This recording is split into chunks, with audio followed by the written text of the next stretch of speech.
الحمد لوليه والصلاة والسلام على نبيه وعلى آله وصحبه أما بعد فأعوذ بالله من الشيطان الرجيم بسم الله الرحمن الرحيم ثم كان عاقبة الذين أساءوا السوء أن كذبوا بآيات الله وكانوا بها يستهزئون صدق اللہ مولانا العظیم وبلغنا رسوله النبی الکریم الامین ونحن على ذلك لمن الشاہدین والشاکرین والحمد للہ رب العالمین۔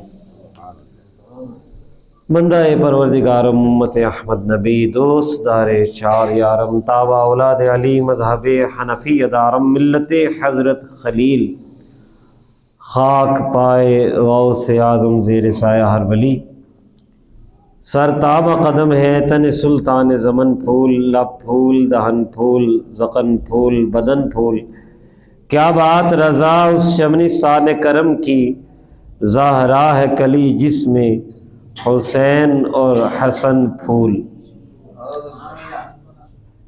اللہ تبارک و تعالی جل وعلا کی بے حد حمد و ثناء اور سید العالمین خاتم النبیین راحت العاشقین انیس الغریبین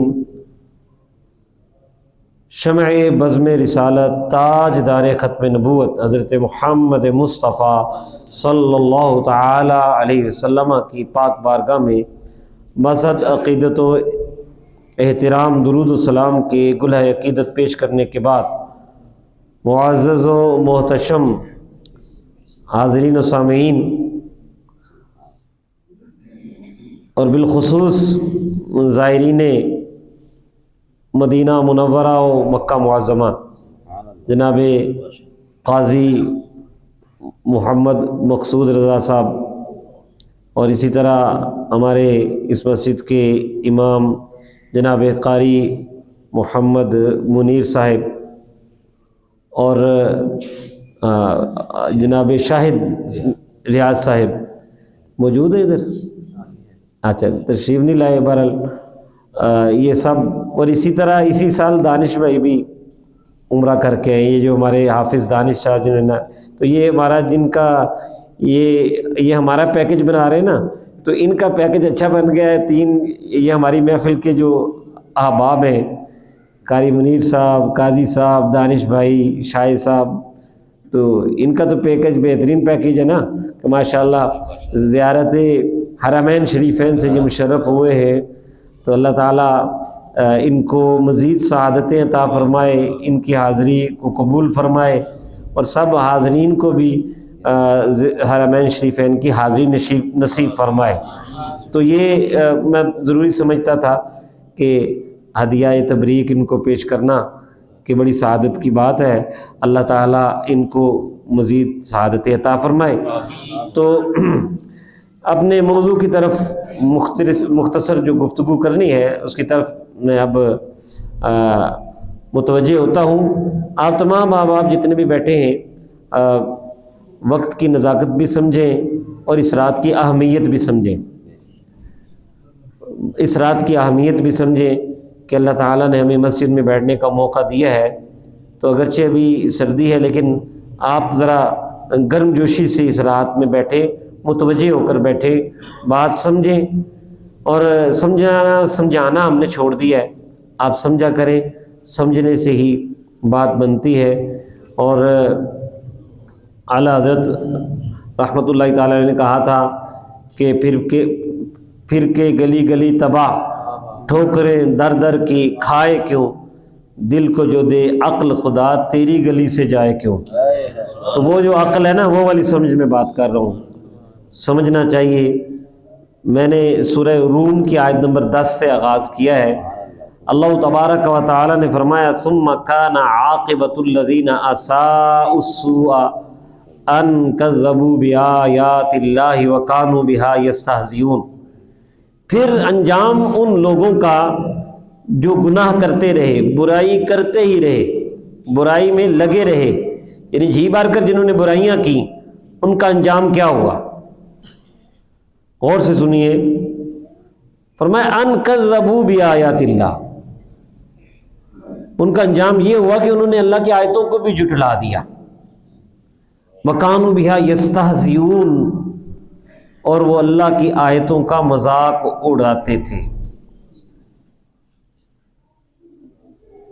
ایک تفسیر کے مطابق اس کا مفہوم یہ ہے کہ جو بندہ گناہ کرتا رہے گناہ میں لگا ہی رہے تو خدشہ یہ ہے کہ یہ گناہ اس کو اللہ کے انکار کی طرف لے جائیں گے۔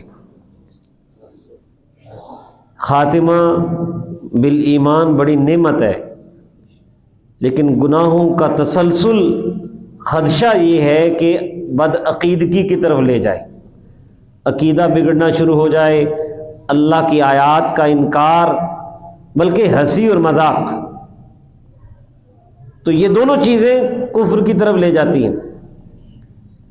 اب اس میں ہمیں غور و فکر کرنا ہے کہ گناہ مسلسل اگر جاری رہے، ہم باز نہ آئے، نہ رکے، تو کہیں یہ ہمیں بدعقیدگی کی طرف ہی نہ لے جائیں۔ اللہ نہ کرے ایسا ہو، اللہ ہمیں توبہ کی توفیق نصیب فرمائے، ہمارے گناہوں کو معاف فرمائے، لیکن کہیں کوئی ایسی ہم ناراضی مول نہ لیں کہ بدبختی ہمیں انکار آیات کی طرف لے جائے۔ اور تھوڑا تھوڑا آپ دیکھتے بھی ہیں کہ جو زیادہ گناہوں میں پڑا ہوتا ہے نا، اس کو سمجھاؤ نا، کوئی آیت سناؤ تو وہ مذاق اڑاتا ہے۔ ایسے بد نصیب لوگ ہیں، وہ دین کی بات کا، شریعت کی بات کا مذاق اڑاتے ہیں۔ اور ایسے بھی آپ نے دیکھ لیے یا دیکھے بھی ہوں گے، سنے بھی ہوں گے کہ جو اللہ کا بھی انکار کر بیٹھے اس بات پہ کہ خدا ہے بھی ہے کہ نہیں ہے، اس طرف آ گئے۔ تو یہ چیزیں ہیں، بد نصیبی، گناہ اس طرف لے جاتا ہے۔ تو گناہ کی زندگی میں انسان کو خدشے بڑے ہیں، اس لیے گناہوں کے آگے بند باندھنا ہے، ہم نے گناہوں سے باز آنا ہے۔ ہو جاتے ہیں گناہ لیکن کرنے نہیں ہیں، قاضی صاحب، گناہ ہو جاتے ہیں لیکن کرنے نہیں ہیں۔ ہو جانا اور بات ہے، اور ارادے سے کرنا کہ بھائی کچھ نہیں ہوتا، کرتے ہیں، یہ اور بات ہے۔ نبی کریم صلی اللہ تعالی علیہ وسلم نے فرمایا کہ ہر انسان خطا کار ہے، اور بہترین خطا کار وہ ہے جو توبہ کر لیتا ہے۔ تو گناہ کے بعد لوٹ آنا، رجوع کرنا، استغفار کرنا، بخشش مانگنا، توبہ کرنا، یہ بڑی نعمت ہے۔ ویسے میں آپ کو بات عرض کر دوں، ہم جیسے گناہ گاروں کے لیے تو توبہ گناہوں کے لیے ضروری ہے نا، گناہوں کی بخشش کا ذریعہ ہے استغفار اور توبہ، لیکن وہ ہستیاں کہ جن کے گناہ نہیں نہ ہوتے، ان کی زندگیوں میں بھی توبہ ہے، بلکہ ہم سے زیادہ ہے، اور استغفار بھی ہے۔ تو جہاں توبہ ایک ہمارے گناہوں کو بخشوانے کا باعث ہے، وہاں توبہ اپنی جگہ ایک مکمل عبادت بھی ہے، عبودیت کا اظہار بھی ہے، کیونکہ سارے نبیوں کے امام، میرے اور آپ کے آقا علیہ الصلوۃ والسلام، اس جماعت کے امام کے جو ساری جماعت ہی معصوم الخطا ہے، جن کی طرف گناہ کا سوچا بھی نہیں جا سکتا، ان کے آقا میرے اور آپ کے نبی حضرت محمد مصطفیٰ صلی اللہ علیہ وسلم فرماتے ہیں کہ میں دن میں 70 سے زیادہ مرتبہ اللہ کی بارگاہ میں استغفار بھی عرض کرتا ہوں اور توبہ بھی کرتا ہوں۔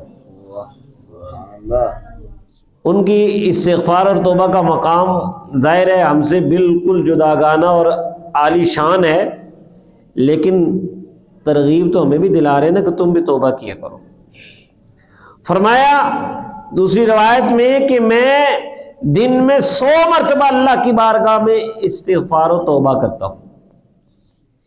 استغفار اور توبہ، یہ دو لفظ ذہن میں رکھیں، اور آسان سا مفہوم علماء کے جو ملفوظات ہیں ان سے میں آپ کو بتا دوں۔ استغفار ہوتا ہے بخشش مانگنا، غلطی ہوگی تو اللہ تعالیٰ سے معافی مانگنا، یا اللہ معاف فرما دے۔ استغفار کا معنی سمجھیں اور اس کو سمجھ کے استغفار کیا کریں. غلطی ہو گئی، معافی مانگنی ہے. مجھے بتائیں، آپ سے کوئی غلطی ہو کلاس کے اندر، آپ اپنے ٹیچر کے پاس جائیں اور اس کو ہنس کے کہیں جی مجھے معافی دے دیں، اور ساتھ ہنس رہے ہوں یا ادھر ادھر متوجہ ہوں، مذاق آپ کی باڈی لینگویج بتا ہی نہ کہ آپ معافی مانگ رہے ہیں، تو ٹیچر کیا کہے گا؟ یہ غلطی کی اوپر سے دان نکال رہا ہے، اور یہ کیسی معافی ہے؟ سمجھ آ رہی ہے؟ کسی آفیسر کے سامنے، والد کے سامنے، والدہ کے سامنے اس طرح کی معافی مانگیں گے تو کیا معافی ہو جائے گی؟ اب یہ صرف سمجھانے کے لیے مثال ہے. خالق و مالک کی تو شان ہی سب سے بلند ہے. اس کی بارگاہ میں جب بندہ توبہ کرے اور اس کے دل میں رقت طاری نہ ہو اور اس کی آنکھوں سے آنسو جاری نہ ہو، تو یہ بھی حسرت کی بات ہے کہ شب برات میں بھی نان سیریس رویے جو ہیں وہ ہمیں کہاں لے جائیں گے. اس لیے استغفار کا مطلب ہے معافی مانگنا، تو سچ مچ معافی مانگنی ہے. اور توبہ کا کیا مطلب ہے؟ توبہ کا مطلب ہے رجوع کرنا، لوٹ آنا، یعنی ندامت ہو گئی تو اب اس کے بعد وہ گناہ نہیں کرنا، یعنی یہ عزم ہو کرنا یہ گناہ اب نہیں ہے. یہ ہے توبہ. تو یہ دونوں چیزیں ساتھ ساتھ ذکر ہوتی ہیں. قرآن کریم میں بھی جگہ جگہ یہ ذکر ہے. اس کی بڑی اہمیت ہے. یہ کوئی آج کی رات کی بات نہیں، اور نہ ہی ہمارے علماء یہ ترغیب دیتے ہیں کہ صرف اسی رات کی توبہ ہے، بلکہ 24/7 سارا دن اور ساری رات ایسا وقت ہے جس میں آپ اللہ تعالیٰ کی بارگاہ سے عرض کر سکتے ہیں. بلکہ جلدی کرنی چاہیے توبہ میں، استغفار میں جلدی کرنی چاہیے. سارا سال زندگی کا ہر لمحہ توبہ اور استغفار کے لیے ہے. اور اس کی لمٹ کہاں تک ہے؟ جو جنرل لمٹ ہے وہ یہ ہے کہ جب تک سورج مغرب سے غروب نہیں ہوتا، حدیث شریف کے روشنی میں. اور ہمارے لیے اگر انڈیویجول لمٹ دیکھیں تو وہ یہ ہے ما لم یغرغر، جب تک کہ جان حلق تک نہیں آتی. تو ہمارے لیے تو یہ لمٹ ہے بھائی، جب تک کہ جان حلق تک نہیں آتی. تو آپ میں سے مجھے کوئی ذرا یہ اٹھ کے بتا دے کہ میرے پاس جو ہے نا یہ لمٹ مجھے پتہ ہے، میرے پاس ایک ایسا سرٹیفکیٹ ہے جس پہ لکھا ہوا ہے کہ میری جان فلاں دن نکلنی ہے کوئی ایسا؟ اگلے ہی لمحے کا پتہ نہیں ہے. تو اس لیے توبہ کا ساری زندگی ہمیں ٹائم ملتا ہے، اور زندگی ختم ہونے تک اس کا چانس ہے، لیکن زندگی نہ جانے کب ختم ہو جائے. تو اس لیے جلدی توبہ کریں. اور پھر آپ میری بات ذہن میں رکھیں کہ توبہ جو ہے نہ صرف یہ خاص یہ عام وقت ہے، اس کے علاوہ بھی اللہ کا کرم ہے کہ اس نے کہیں منتھلی ہمیں پیکج دیا، پورا رمضان دے دیا خاص بخشش کا، کہیں ہفتے کے بعد ویکلی ایک دن دے دیا جمعہ کا، اس میں بھی خاص دعائیں قبول ہوتی ہیں. اور کہیں اسی طرح اللہ تبارک و تعالیٰ نے ہمیں راتیں عطا فرما دی جن میں سے ایک شب برات بھی ہے. اور شب برات کے اندر دیکھیے کہ ایک حدیث شریف 739 نمبر جو جامع ترمذی کی مشہور ترین حدیث ہے، حضرت سیدہ عائشہ صدیقہ رضی اللہ تعالی عنہا فرماتی ہیں کہ نبی کریم صلی اللہ تعالی علیہ وسلم نے فرمایا ان اللہ عز وجل ينزل لیلۃ النصف من شعبان الی السماء الدنیا، کہ شعبان کی درمیانی رات اللہ تبارک و تعالی آسمان دنیا پر خاص توجہ رحمت فرماتا ہے. فیغفر لاکثر من عدد شعر غنم قلب، اور بنو قلب کی بکریوں کے بالوں سے بھی زیادہ گناہوں کی بخشش فرما دیتا ہے. تو یہ ہمیں آسرا لگا شب برات کا، اور یہ فل نائٹ پیکج ہے. یہ غروب آفتاب سے لے کر طلوع فجر تک اللہ تبارک و تعالیٰ کی رحمتوں کی صدائیں ہوتی ہیں. ابھی ہمارے اس مسجد کے خطیب صاحب وہ مفہوم بیان کر چکے ہیں احادیث کا، میں صرف مختصر یہ توجہ دلا رہا ہوں کہ ہم جس بارگاہ میں آ گئے ہیں اللہ کے گھر میں، یاد رکھیں قرآن کریم میں 91 مرتبہ اس کا نام غفور، 5 مرتبہ اس کا نام غفار اور 1 مرتبہ اس کا نام غافر الذنب موجود ہے۔ 91 مرتبہ غفور بہت زیادہ بخشنے والا، 5 مرتبہ غفار بہت زیادہ بخشش فرمانے والا، اور 1 مرتبہ آیا غافر الذنب سورہ مومن میں کہ گناہوں کو بخشنے والا ہے، اور اسی طرح سورہ نجم میں آیا ان ربک واسع المغفرہ، بے شک تیرا رب مغفرت کی وسعتوں والا ہے، یعنی بے حساب بخشش فرمانے والا ہے۔ یہ قرآن پاک میں نے چند یہ صرف ابھی میں نے جو نام اللہ تعالیٰ کے صفاتی وہ ذکر کی، اس کے علاوہ فعل کے لحاظ سے بھی ذکر ہے، بار بار قرآن پاک میں فرمایا کہ ان اللہ یغفر الذنوب جميعا، بے شک اللہ تعالیٰ سارے گناہ بخش دیتا ہے۔ مایوس نہ ہو، اللہ تبارک و تعالیٰ سارے گناہ ہی بخش دیتا ہے، اور اللہ تبارک و تعالیٰ نے فرمایا، اور یہ ہم معراج کے تحفے سے اگر اس کو کنیکٹ کریں گے، پہلے آیت سن لیں، اللہ تبارک و تعالیٰ نے فرمایا ان اللہ لا یغفر ان یشرک بہ ویغفر ما دون ذلک لمن یشاء، بے شک اللہ تعالیٰ یہ نہیں بخشے گا کہ اس کے ساتھ کسی کو شریک ٹھہرایا جائے، یعنی کفر و شرک تو نہیں بخشے گا، اس کے علاوہ جس کے لیے چاہے گا اس سے کم گناہ کو وہ بخش دے گا۔ بے شمار آیات ہیں اس طرح کی۔ اب اللہ تبارک و تعالیٰ کے محبوب علیہ الصلوۃ والسلام کو شب معراج میں جو تحفے ملے، 3 کا ذکر حضرت عبداللہ ابن مسعود رضی اللہ تعالیٰ عنہ کرتے ہیں کہ نبی کریم صلی اللہ علیہ وسلم کو جو تحفے ملے، اوتیا رسول اللہ صلی اللہ علیہ وسلم ثلاثاً، نبی پاک کو 3 تحفے ملے معراج کی شب۔ فرمایا پہلا تحفہ کیا ملا ہے کہ 5 نمازیں ملی ہیں، 5 نمازیں ملی ہیں جن کے بارے میں اللہ تعالیٰ نے یہ فرمایا یہ 5 یا 50، یہ 5 بھی ہیں، یہ 50 بھی ہیں۔ محبوب میں نے کہا تھا 50، میرا قول بدلتا نہیں ہے، تو نے مانگی 5، میں نے 5 تیرے کہنے پر کر دی، تیری بات میں ٹالتا نہیں، یعنی تیری امت میں اب کوئی 5 پڑھ لے اس کو میں 50 کا ثواب عطا فرماؤں گا۔ تو یہ پہلا تحفہ کیا ہے؟ نماز۔ دوسرا تحفہ فرمایا کہ اعطی خواتیم سورۃ البقرہ، سورہ بقرہ کے آخری جو آیات ہیں وہ نازل ہوئی۔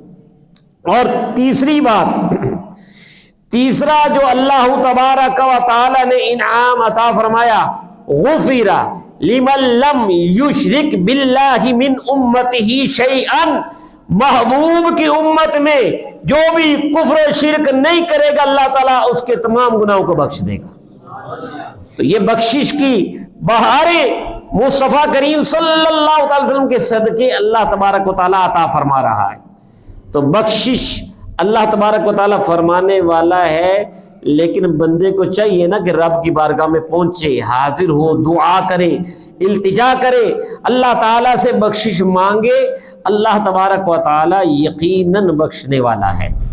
یہاں پر یہ بات ذہن میں رکھیں کہ اس کو رسم استغفار کو نہ سمجھیں، یہ بہت بڑی سعادت ہے۔ میں آپ کو عرض کر رہا ہوں کہ اللہ تبارک و تعالیٰ نے جو سب سے بلند مرتبے میں فرشتے ہیں، الذین یحملون العرش ومن حولہ، اللہ تبارک و تعالیٰ کا عرش اٹھانے والے اور اس کے ارد گرد جو فرشتے مقدس فرشتے ہیں حاملین عرش، ان کے کام بتائے، یسبحون بحمد ربہم، رب کی تسبیح بھی کرتے ہیں، حمد بھی کرتے ہیں، سبحان اللہ و بحمدہ پڑھتے ہیں، ویؤمنون بہ، رب پر ایمان بھی رکھتے ہیں، اور ویستغفرون للذین آمنوا، اور ایمان والوں کے لیے بخشش کی دعا بھی کرتے ہیں۔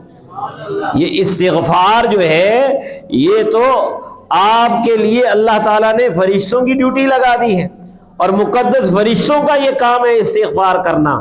تو اس لیے بخشش مانگنے سے ہمیں منہ نہیں موڑنا چاہیے، اعراض نہیں کرنا چاہیے، بہانہ کوئی بھی ہو، شب برات ہو یا کوئی اور لمحے ہو، جب بھی احساس ندامت ہو جائے بندے کو چاہیے کہ اللہ تعالیٰ کی بارگاہ میں بخشش کرے، بخشش مانگے اللہ تعالیٰ سے، اللہ تعالیٰ کی بارگاہ سے بخشش کا سوال کرے۔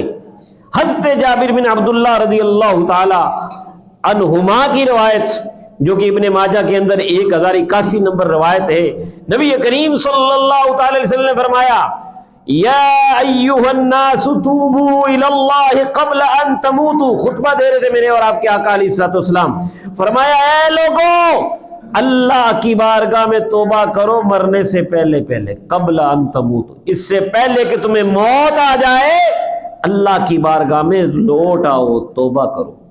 وہی لمٹ جس کا میں نے پہلے شروع میں ذکر کیا ہے۔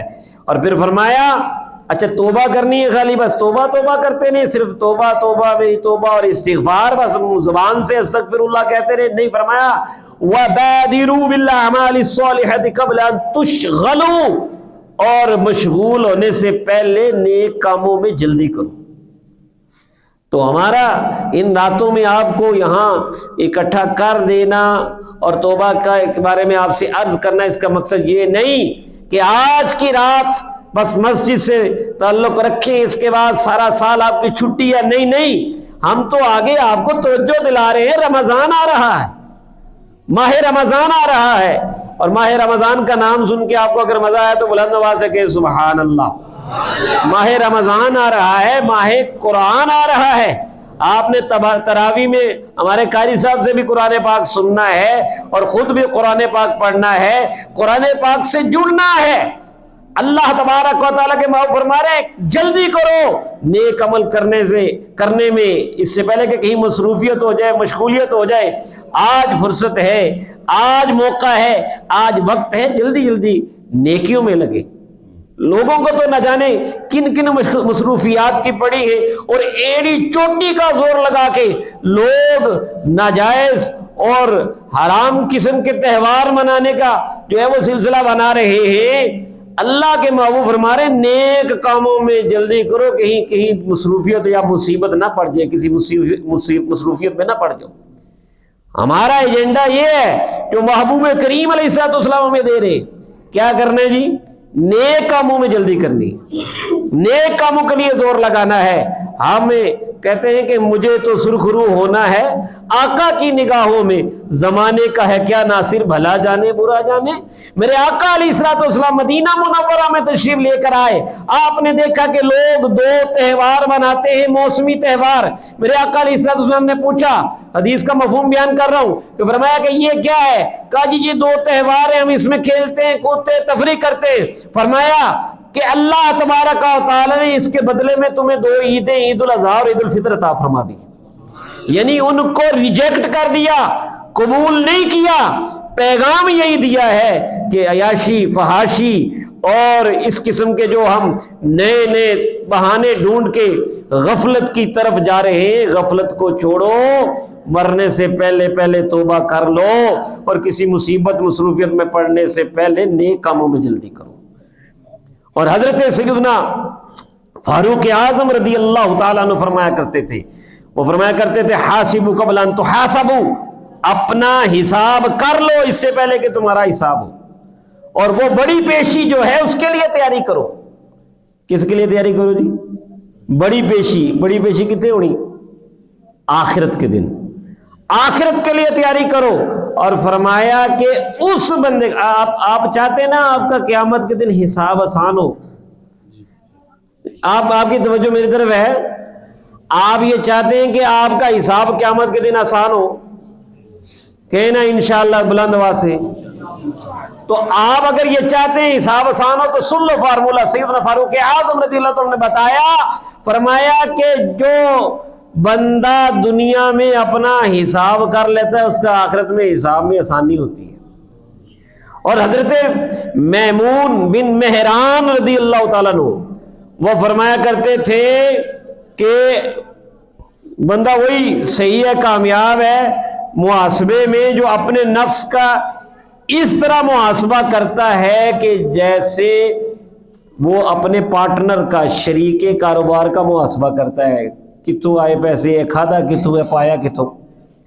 جس طرح تم اپنے پارٹنر کا یعنی کاروبار میں بزنس میں کوئی پارٹنر ہے تو اس کا تم حساب کتاب لگاتے ہو، اسی طرح اپنے نفس کا بھی محاسبہ کر لو۔